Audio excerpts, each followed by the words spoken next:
Hey everyone, it's Marvin. Thanks so much for listening to Books and Boba. I just wanted to take a quick second to remind you that Books and Boba just launched our Patreon to help support our future endeavors. Rira and I have been running Books and Boba for the last 6.5 years, and we've always talked about wanting to do more, including expanding our content offerings, being able to go to book events and do more coverage. And so to help us get closer to those ambitions, we started a Patreon to help us grow and to better support books by Asian and Asian American authors. We are offering 2 tiers for our Patreon. The first is our regular Boba member coming in at $3 a month, which will give you access to our brand new Books and Boba Discord server so you can engage with your fellow Books and Boba Club members and also Rira and myself in real time. This is where we'll be aiming to move the bulk of our book club discussions. But rest assured, we'll still have a presence on Goodreads as well. And our premium tier is our Honey Boba member tier coming in at $5 a month, where in addition to access to our Discord server, you'll also get access to our monthly Boba Chats, a bonus podcast where Rira and I and some guests will get together each month and have a more casual discussion on stuff that may or may not be book related, as well as answer some listener Q&A. Honey Boba members will also have access to a poll to help decide an official Books and Boba book pick once per quarter. So if any of that sounds interesting to you, support Books and Boba on Patreon by going to patreon.com/booksandboba. As always, Rira and I really appreciate your support. All right, thanks for listening, and I'm on with the show.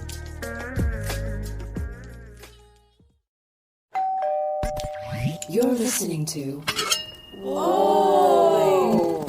Potluck.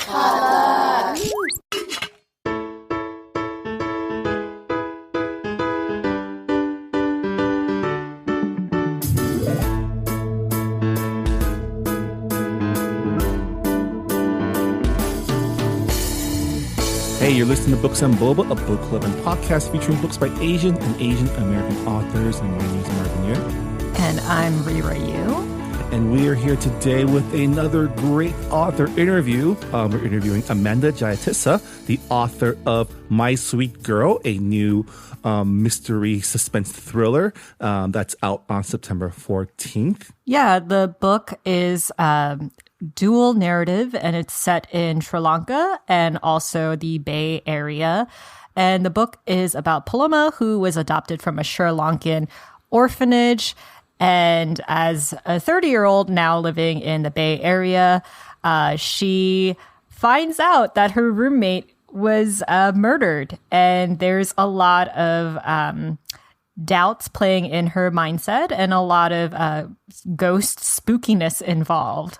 We don't want to spoil anything for this book because it's a thriller and there's a lot of great red herrings and all. Yeah. Like Rira said, it is a dual narrative. It takes place in 2 different time frames, and the book is all about your past catching up with you. So Rira and I both read it, and it keeps you guessing right until the very last sentence. Yeah. Like if you're a fan of noir fiction and also just like psychological thrillers, I think you'll really enjoy the book. And we really enjoyed talking to Amanda about her writing journey and her penchant for spooky ghost stories. Yeah, it was a lot of fun talking to her. So we hope you enjoy our interview. Yeah, so without further ado, here is our conversation with Amanda Jayatissa.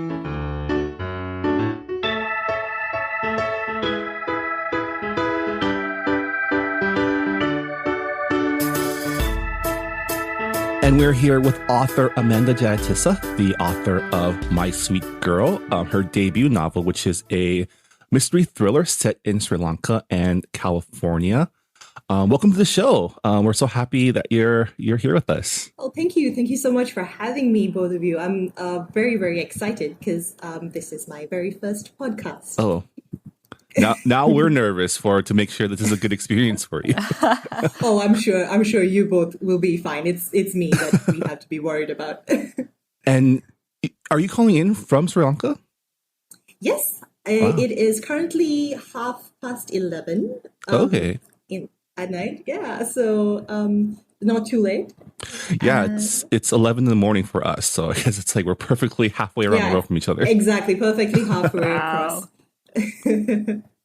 Well, congratulations on your debut novel. Thank you. It's Rira and I both read it, and it's very riveting from start to finish. So many twists. But before we get to that, we always like to start off the show with new authors, asking, how you became an author, because Rira and I have read Asian American authors for the last 5 years, but still feels fresh when we find that there are new debut authors that are Asian. And we're always fascinated by, the journey that you take to become a published author. So what was your journey to become an author like? Well, it wasn't, I don't think it didn't start off as a conscious choice or anything. I was just a very heavy reader. I was one of those kids who just preferred reading to doing anything else. Very bookish. Once I was found it was my own birthday party, and I was locked in a bathroom reading. Respect. Yeah, my poor parents, right? So just because I always loved reading so much, I think writing is just something I did. It's just something I started doing. I don't think I paid that much attention to it. I've always kept journals. I've always written these terrible little poems, I think, when you're young and a little angsty. And I think when I was about 9 or 10, I sort of just decided, okay, I'm going to write my first book. It was a mystery, very much in that Enid Blyton vein, like a Famous Five-esque, it was, the characters were named after me and my cousins, and we were going to the seaside, and there was it was just a very typical story, total ripoff. And I remember telling my mom, I was like, I'm writing this book. And she said, great. She was so encouraging. She was like, great.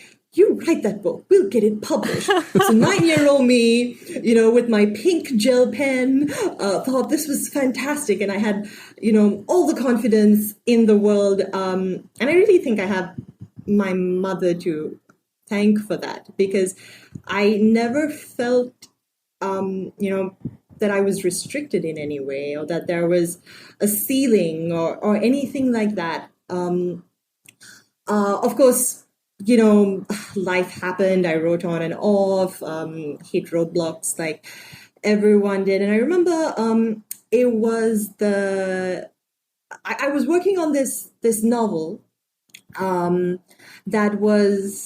was taking a long time, because I was doing a lot of things at the same time. We had businesses we were running. I was doing my master's, and my 30th birthday was coming up. And you set these funny little goals for yourself, right? You think, if I don't do it by the time I'm 30, it'll never happen. So by my 30th birthday, by hook or crook, I'm going to write this book, and I'm going to, put it out into the world, and I'm going to see what happens, because, I have to see, I have to know if this thing that's consuming me, if this thing that I love doing so much, if what people's response to it would be, really. So I rushed that process. It was pretty ill-advised, I would think. I wrote this book. I was like, great, I'm just going to self-publish, and I did. And I mean, I self-published in Sri Lanka, where it was relatively well received. It won a local award, which was fantastic, helped me really sort of bolster my confidence. And and then I thought, okay, I need to get serious about this, because I love doing it. It just made sense for me to get out there. I love that you won an award when you weren't even serious about it. I mean, I still think it's serious.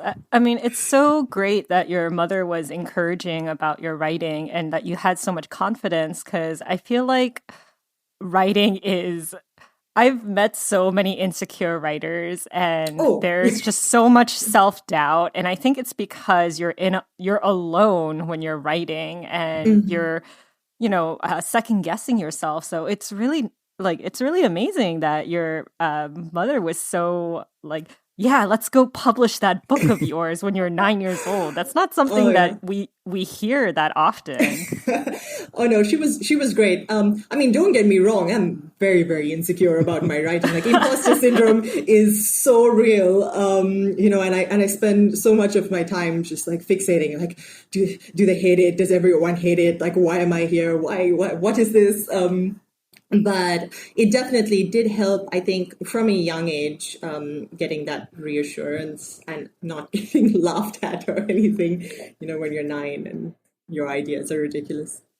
Yeah, I mean, a lot of people love to read, but the people who read and decide, I can do this too, and actually do it, it's still few and far between. And it's admirable that you were able to translate that love into that love of consuming to the love of creating. And I totally related to you getting stuck reading a book. I've been late to many a thing because I was like, just one more chapter. I can just finish this and leave. I have no time. LA traffic is nothing. That's true. Famous last words. Yeah. So I heard that you participated in DV Pit. Was that for this book or for a different manuscript? No, it was for this one. Awesome. Oh my God. Congratulations. Yeah.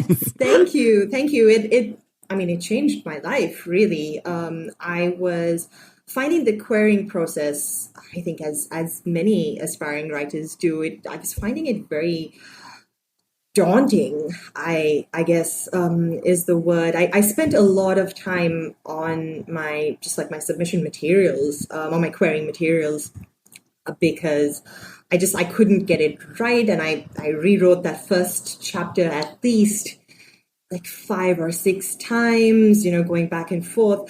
And it happened in such a serendipitous way, actually. I was waiting for a meeting to start. The person I was meeting with was running late. And so I thought, hey, I'll just go on Twitter really quickly, just to check what's going on. I don't even check my Twitter that often, but I did. And then I saw all these hashtags like, oh, DV Pit. I was like, oh, I wonder what that is. And it's like, diversity. Oh, okay. I was like, I guess that, like, I definitely qualify. I know I do. So I was like, oh, this book sounds like it would be something that I could maybe tweet about here. In this space. And, I couldn't wait for that meeting to finish. I felt really bad. I was like, gotta get out of here, gotta compose that tweet. And I remember just rushing back home and like spending the next hour writing up these little tweet pitch things.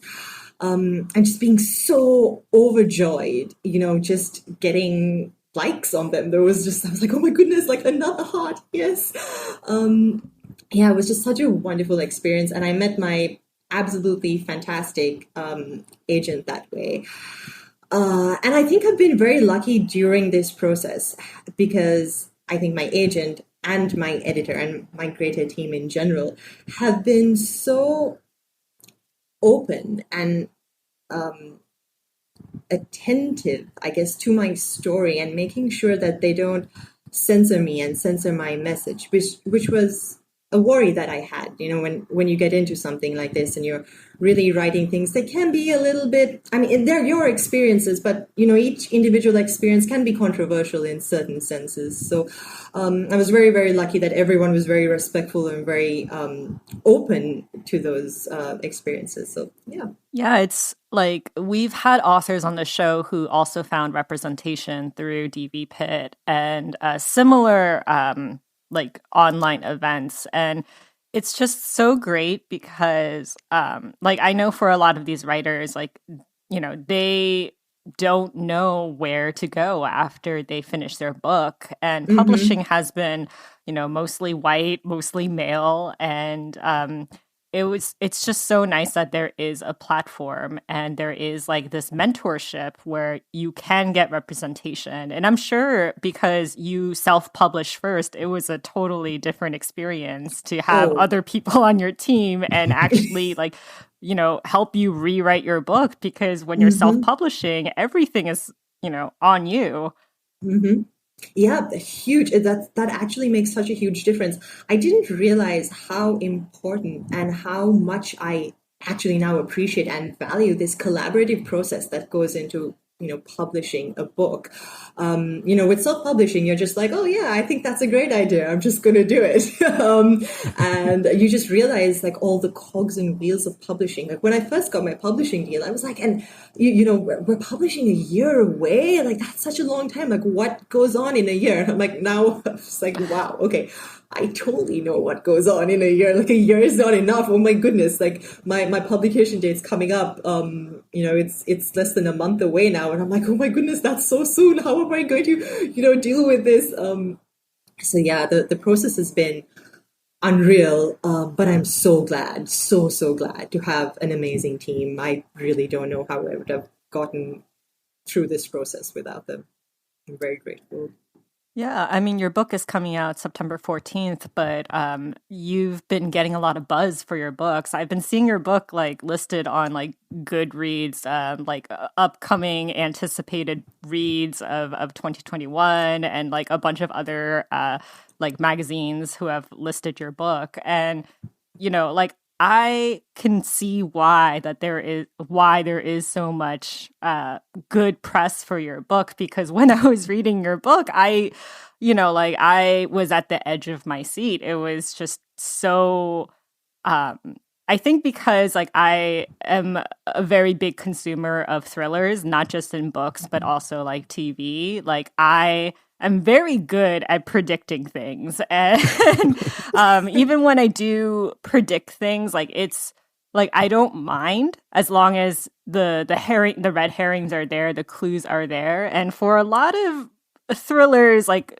when the ending is predictable, it kind of falls through. But with your book, I was just like, oh, I should read this again, because there are some things that I missed like the first time around. And it just seems like there was a lot of meticulous planning with the twists and whatnot. We're not going to spoil anything for our listeners out there.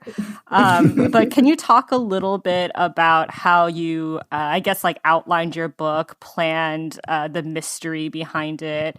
There's a lot of, I guess, like techniques that are in your book, like dual narrative. Mm-hmm. So what was interesting about this book, or well, at least the way I think I approach writing in general, so not just for this book, but I usually like to figure out what I want the big reveal or the plot twist to be before I start writing, before I come up with anything else. I like to have that lockdown, because I think very much, like you said, Rira, for me as well, it's that aha moment at the end, right? It's that, oh, I never saw that coming, or like, yes, I had that figured out, but oh my goodness, I didn't expect it to be like this, or like, what did I miss? And spending the next couple of days thinking through like, like that's what I missed. Okay, that's what, the breadcrumbs, I call them. I was like, oh, I missed those breadcrumbs. So for me, it was, I knew what that was going to be, but I was working on a completely different book, and it was a very different story, and I was kind of trudging along for a few months, and it just wasn't gelling together. Something wasn't working. And after I think I had a really bad day, a very unfortunate incident at my bank, actually, where I got really annoyed. And, you had those moments where you get really angry, but you can't say it. You have to kind of bottle it all in and smile through the whole thing. So I was doing a lot of that. And then I kind of went away to my favorite cafe, and I took out a notebook and a piece of paper, and I really started writing like these really mean, angry thoughts about this poor customer service rep at the bank. And after a while, I started realizing how much fun I was having. And that's when that's when Paloma really sort of came about. And I was enjoying her way of speaking and this narrative style. That's not really me, because I don't really speak like that or think things like that. But, after a while I was like, hey, I'm having so much fun writing like this. Could perhaps that other little device that I was using work with this different narrator in a different setting? And I moved things around, and it was like this jigsaw puzzle, sort of like the pieces were all falling together and suddenly it made sense. So the first draft actually got written very, very quickly, probably in a few months. And then I spent a lot of time editing, obviously going back and forth. And then after I met my agent, she's very, again, very meticulous in her plotting, and she helped me strengthen it so much more. She kind of really elevated it from then on. So I definitely think for anyone who's aspiring to write in this genre, having that person or people or that support group really kind of look over what you're doing to make sure the plot beats work makes a lot of sense.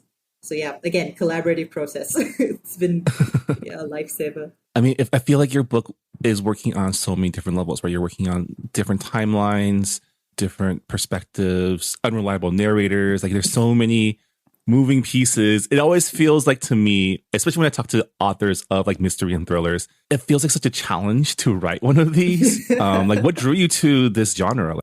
I've just always loved this idea that there's something to be solved.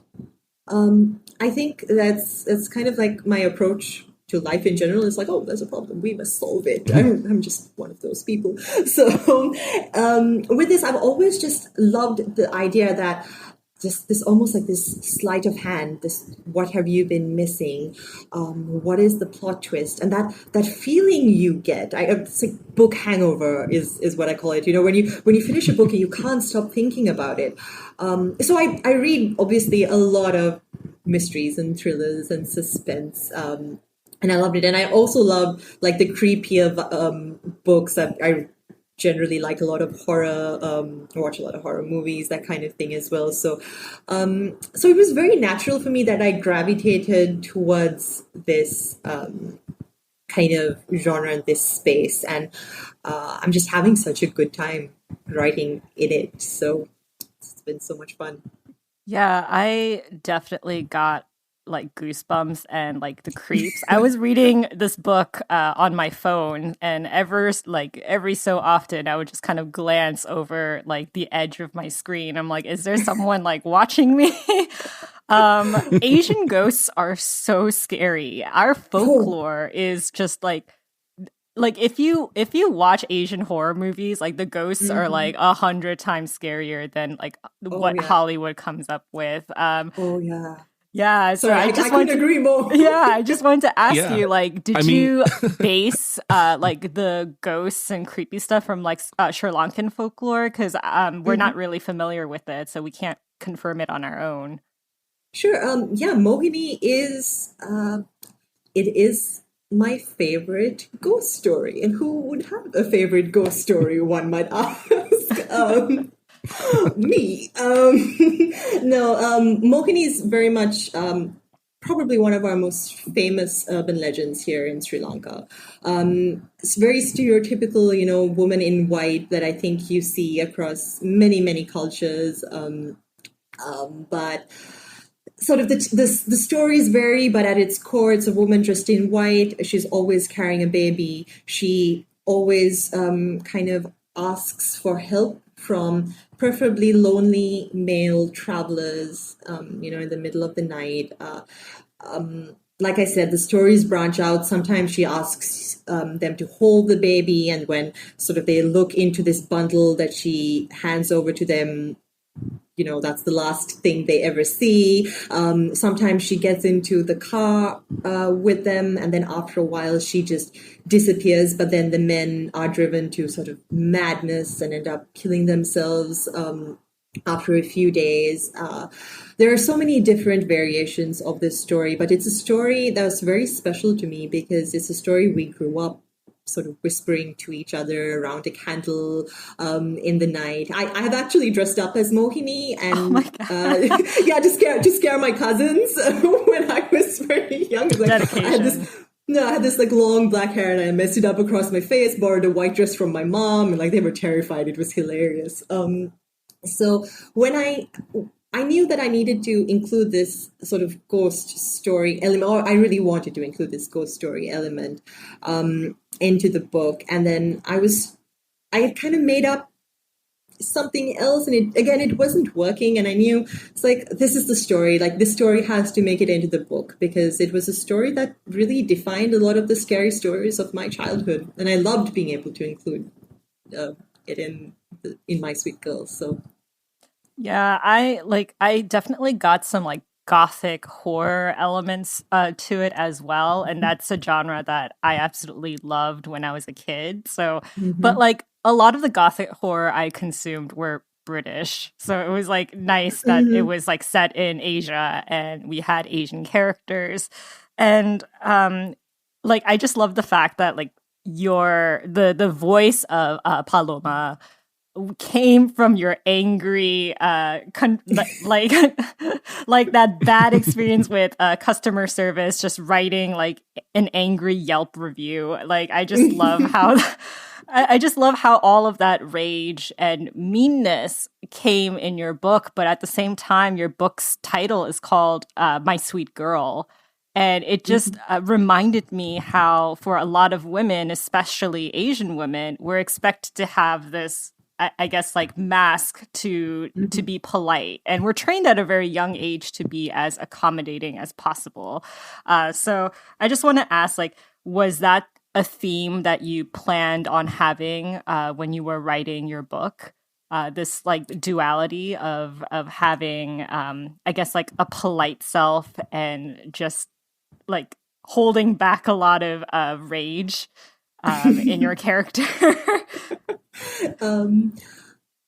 In a very inadvertent way, which is interesting, because the thing about Paloma, and I didn't do this consciously, but she swears a lot, right? She uses a lot of very colorful language through the book, which I appreciate. I'm glad you do. But the thing about her is she never says it out loud. All of that is in her head. And I wrote it that way without really realizing that I was writing it that way. And it was only one of my very first readers who pointed it out. She was like, Amanda, did you mean to do that?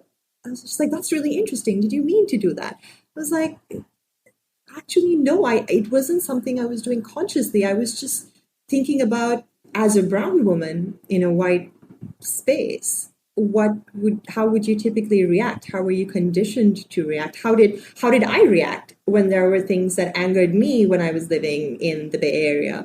And I certainly wouldn't, throw out a couple of bad words out there. That wasn't my go-to. I would think it perhaps sometimes, but it wasn't a natural sort of reaction. So her character really came from thinking about a very, so not necessarily the meanness, but her way of navigating society. A lot of that, I think, came from my own way of having to go about it when I lived in the US. Yeah, like I definitely got that. As someone who is very non-social, and like when I was little as well, like I was considered like the very nice girl and the very quiet girl. But at the same time, like even when I was young, I'm just like, I just want to kill everyone. And I really like I really hate the fact that I have to be quote unquote nice in order to get by. And I think it's an experience that a lot of Asian women and just like women in general like go through. And I thought it was really funny how throughout the book, Paloma gets mistaken as a different brown woman. And it's just like, yeah, like that is something that is so relatable. Just like it's the same for any person of color. We're just so interchangeable and invisible. And I just love the fact that you put that into your book. So like, was that based on, I just want to ask, like, it's probably, it's based on your own experience. What is the worst experience that you've had with being mistaken as the other Asian woman? The lady at the post office in my university handed me someone else's package. I was like, no, that's not me. She's like, oh no, it's you. Like, no, it isn't really. It's not my name. She's like, yeah, but you were just in here yesterday. Like, what are you getting at? I was like, it was really funny because she refused to believe that it was, like the one of the very few other brown women on campus, and we were friends. So we used to sometimes I was like, do you not realize that there are two of us? Like we're standing right next to each other. Like, what do you think? But we used to get mistaken for each other all the time. I had people come up to me and say things like, I love that pink skirt you were wearing yesterday. Where did you get it from? I was like, I don't own. I don't own a skirt. At that point, I was like, I don't know what you're talking about. And then after a while, it clicked to me. I was like, oh, okay, you're talking about this other woman. So yeah, the scene. There's a scene in the book where she's at a bathroom at a bar, and this other woman comes up and starts speaking to her like she's known her and met her before at a party. Like that's something that pretty much happened to me, almost exactly like that. So there was a lot of being mistaken. Yeah, I just like it's fine to be mistaken. I mean, it's not fine to be mistaken as someone else, but it's just so interesting when they just buckle down and they're like, no, I am right. Like, I know that you're this person. And it's like, I think I know my own name. I think I know like my own friends. Since you shared your worst experience with being mistaken as the other brown girl, the worst experience for me was when I was at the mall and I was like 18 years old, and this old white lady kept calling me like, it's like, oh, Connie, like Connie. And I'm just like, who's Connie? Why is this lady following me? And she got really angry because I was ignoring her. So she came up to me and grabbed my arm and was just like, why are you ignoring me? Like, I haven't seen you in so long. And I was just like, let go of me, lady. I am not like this person. And she tried to like convince me that like I was her kid's nanny.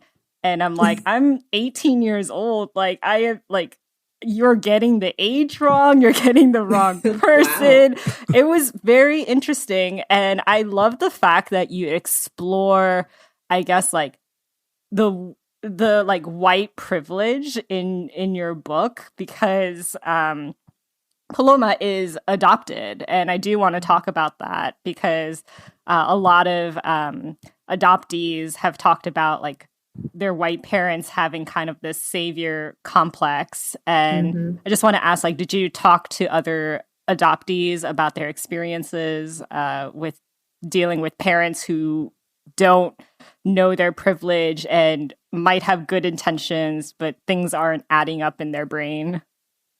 To a few, yes.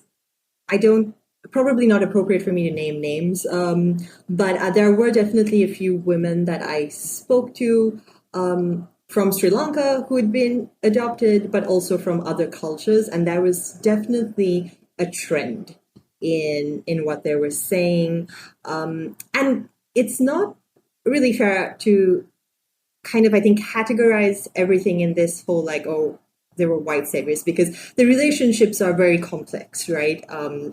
A lot of them absolutely adore their adoptive parents, have very, very good lives. And I have to say, like, even with the orphanage, like, I know that I wrote this very gothic sort of orphanage, but I've spent a lot of time volunteering and like helping out and working at orphanages. And, the atmosphere is certainly not always like that.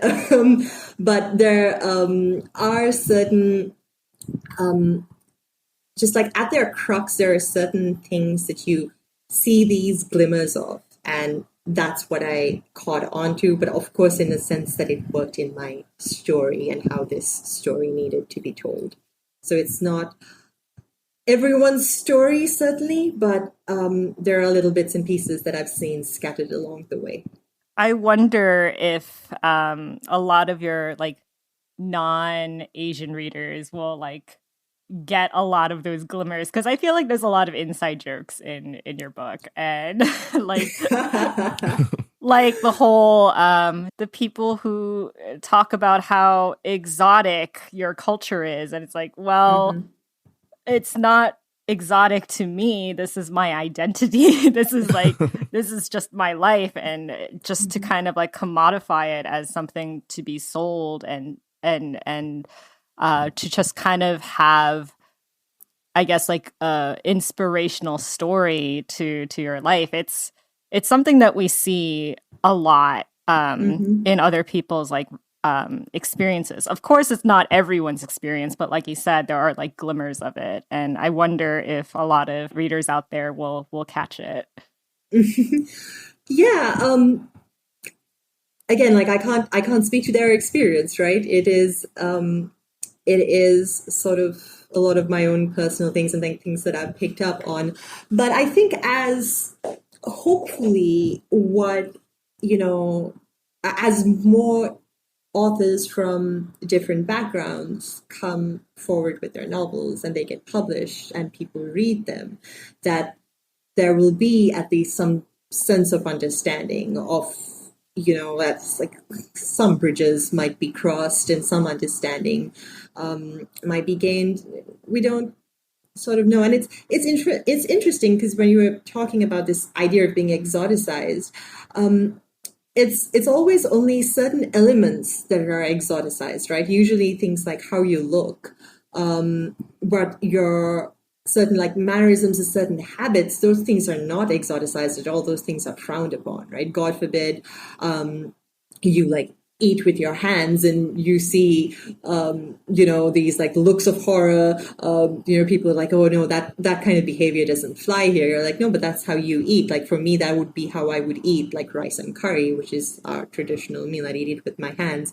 But it was sort of always seen as like this, like, oh, like, all right, okay, we'll let you have that because you're from this like quaint little island that no one's really heard of. And so the kind of the relationship between like, oh, you are like very exotic, and that was something that I was told a lot when I was living in San Francisco. I used to get really fed up of like going to, like, if I'd ever go out like to a bar or something, I'd constantly have people coming up to me and being like, where are you from? Are you from like Egypt, or are you from like, and they start naming these like random countries. I'm like, no, I'm from Sri Lanka. And they were like, oh, Sri Lanka. And like they'd like scurry back to their table and I can see like they're having like this conversation. And after a while, it's really exhausting, right? It's like, okay, that's great. Like, yeah, like the whole guessing game is very exhausting. Yeah, there should be, we should just put out a PSA that says exotic is not a compliment. Yeah.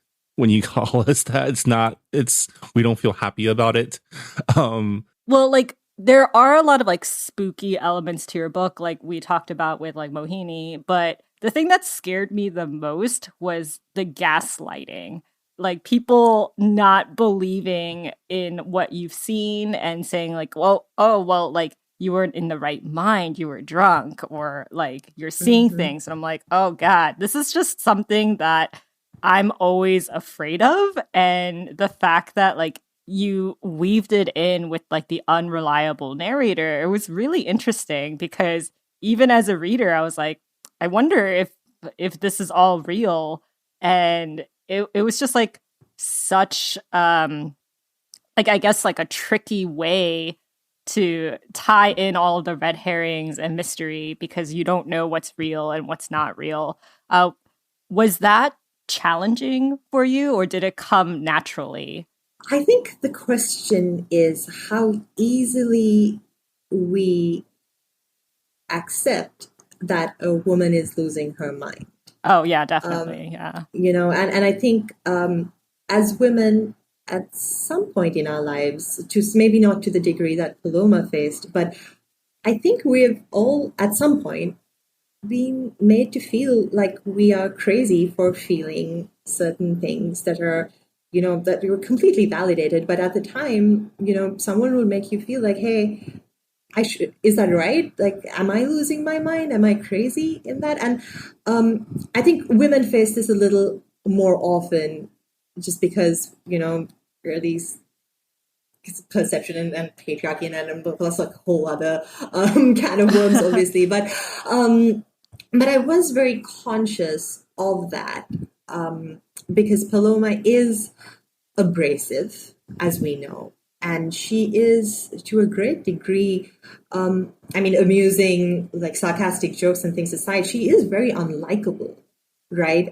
She's got problems, obviously, with alcoholism, with just her grip on her grasp on reality. But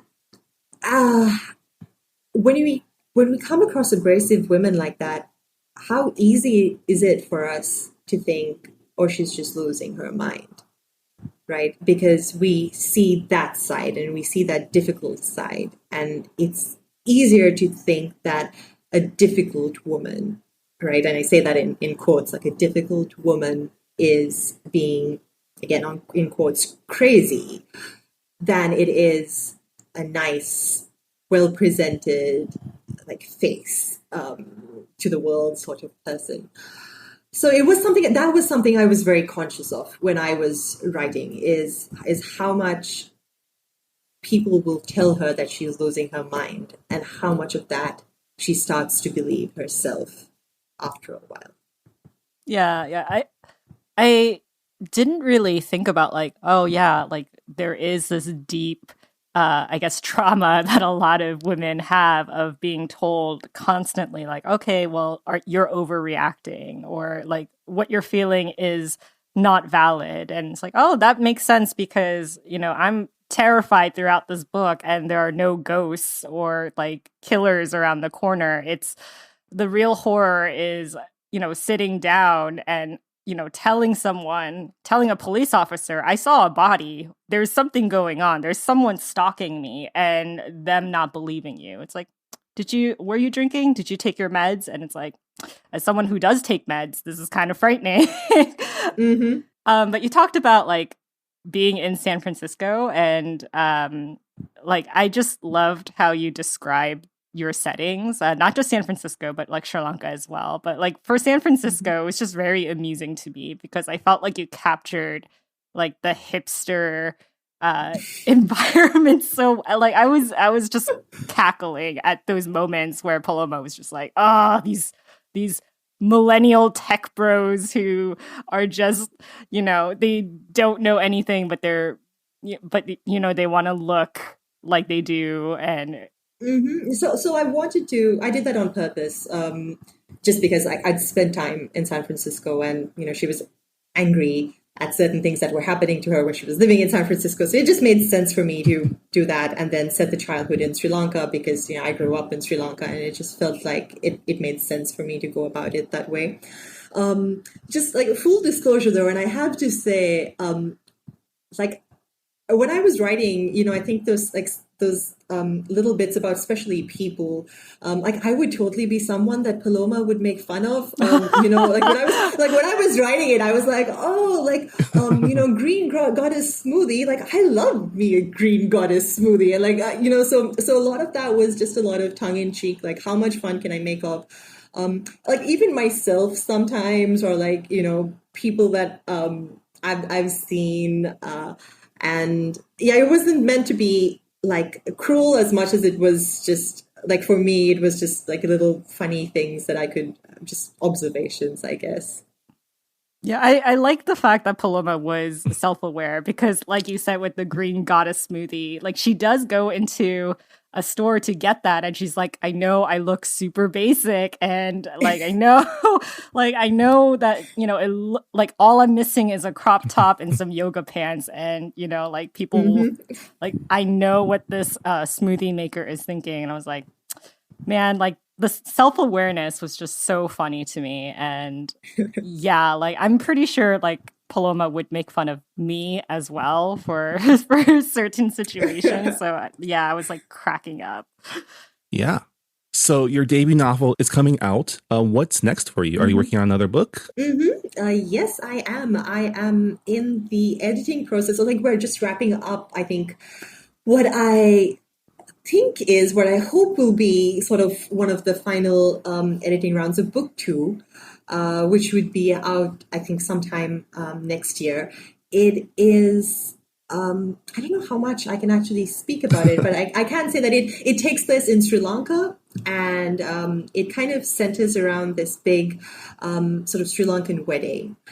And again, it draws on a lot of my own experiences of growing up in sort of Colombo. It is very much more an upper class Colombo, so you definitely get to see a different side of Sri Lanka in this. Maybe not its best side, but I mean, you just said wedding, which is another one of Rira's favorite subgenres of fiction. So I love big weddings, and if there's just if there's a body in there, yeah, I'm all for it. Yeah, it's definitely a wedding with a body. Okay, yeah, I'm all in. I'm very invested. Yeah. Oh, I'm glad. Awesome. Well, I think we're coming up at the end of our interview. Rira, do you have any other questions for Amanda? Well, it's more of a comment than a question. I really hope that you continue to write books that take place in Sri Lanka because, I feel like I just have not read enough books where it is set in Sri Lanka and is written by Sri Lankan writers. Even though, judging from book deals, there have been more Sri Lankan authors getting publication and representation, but it's very slow going. So I'm really glad that we have you on the show and we're able to introduce readers to Asian authors that aren't just from East Asia and like Southeast Asia. It's I'm really grateful that you took the time to speak with us, and it was my pleasure. Yeah, and is there anything you want your readers to take away from your book?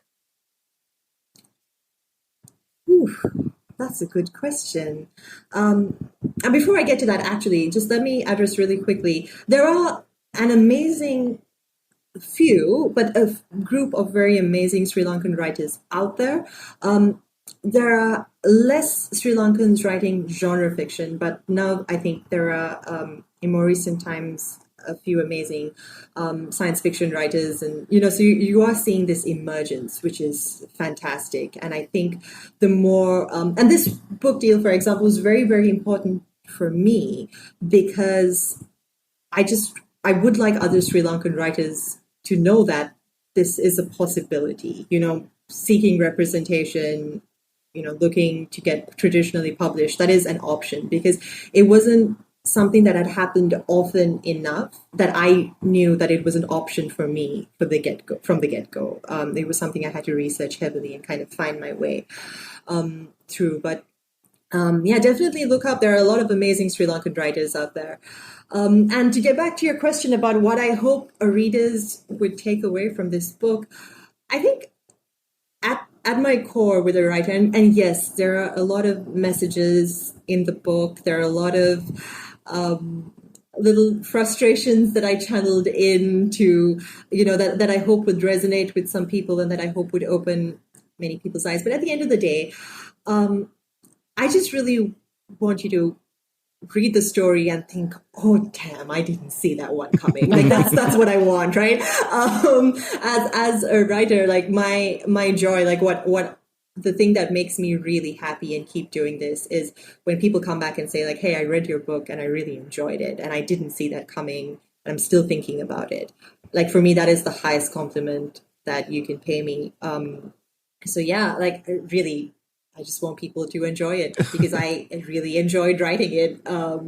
So that's all I can hope for. I just imagine just mystery writers sitting back and just waiting for people to say, damn, I didn't see that coming, and going, got him. Do you guys keep score? Do you compare how many got hims you get?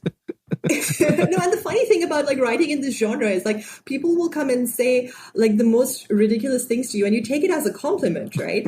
They'll be like, oh my goodness, I couldn't sleep at night, and you're like, oh, thank you so much. It means so much to me. They're like, oh god, I was looking over my shoulder the whole time. I'm like, oh wow, really? Thank you. And so yeah, it's really funny what you start to take in as a compliment. It's you got goosebumps, fantastic. You couldn't sleep, I am thrilled. I'm sure that's what for literary fiction authors, oh, I made you cry, I made you think about your family trauma. Great. That is what I was going for. But I enjoyed reading your book, and I'm sure a lot of people will as well. It's perfect for Halloween. So the book is coming out September 14th. So keep a close eye on it, everyone. Yeah. Thank you so much, Amanda, for joining us on Books and Boba, and have a great rest of your promotional tour. Lots of early mornings and late nights for you, I imagine. Yes. It's been a lot of fun and a lot of coffee. All right. Thank you so much. Oh, no, thank you so much for having me. I really love this. And that was our interview with Amanda Jayatissa, the author of My Sweet Girl, releasing in the States on September 14th. Available for pre-order now at bookstores everywhere, including our very own Books and Boba bookshop.org, where you can help support our podcast as well as local bookstores. Rira, I guess for one last time, please remind our readers what our book club pick is for August 2021. So we are reading Patron Saints of Nothing by Randy Verbay. We still have a little bit of time until we discuss the book on the show. So if you would like to listen to that episode, you have about a couple of days, I think. Yeah, that's it's a target. YA book. So it's a YA book. It's around 300 pages. So you could definitely finish it over a week. And for those of you who are unfamiliar with the premise, it's a coming-of-age story about grief, guilt, and the risks a Filipino-American teenager takes to uncover the truth about his cousin's murder during the war on drugs that was instigated by President Duarte. So it is a little bit heavy, so go in with, brace yourself. It's not a fluffy book. Brace yourselves for some angst and for some serious topics. Yeah, and stay tuned to the Books and Boba podcast. We'll be releasing our discussion of the book in a few days. But until then, thank you once again for listening to Books and Boba. And yeah, we'll see you next time. Bye, everyone. Bye. Thanks for listening to Books and Boba. This podcast was hosted by Marvin Yue and Rira Yu and edited and produced by Marvin Yue. Follow the book club on Twitter and Instagram by going to @BooksandBoba and engage with us on Goodreads on our Goodreads group. You can also check out past episodes of the podcast by going to booksandboba.com and by subscribing to us on your favorite podcast app. Don't forget, you can support Books and Boba and Asian American authors by purchasing books at our bookshop.org account. Check out the link in our show notes and also at booksandboba.com. Books and Boba is a proud member of the Potluck Podcast Collective, a collective of Asian American hosted podcasts featuring unique voices and stories from the Asian diaspora. Learn more about the collective and check out our fellow Potluck shows by visiting the website podcastpotluck.com. Thanks for listening.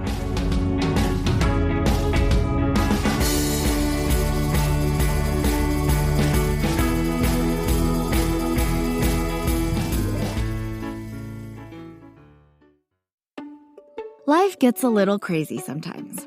Sometimes it's confusing, sometimes it's funny, sometimes it's beautiful, and sometimes it can just piss us off. Enter First of All Podcast. It's a safe space for real conversations about the things that we all struggle with, celebrate, contemplate, and work through in our daily lives. I'm your host, Mindy Chang.